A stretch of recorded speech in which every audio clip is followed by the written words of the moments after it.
Sa Manila ako ay nananabik. Mabaliw-baliw ako sa kanyang mga halik.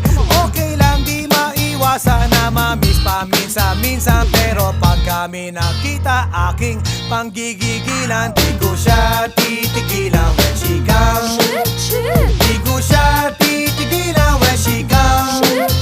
Di ko siya titigilan, di ko siya titigilan, di ko siya titigilan when she comes.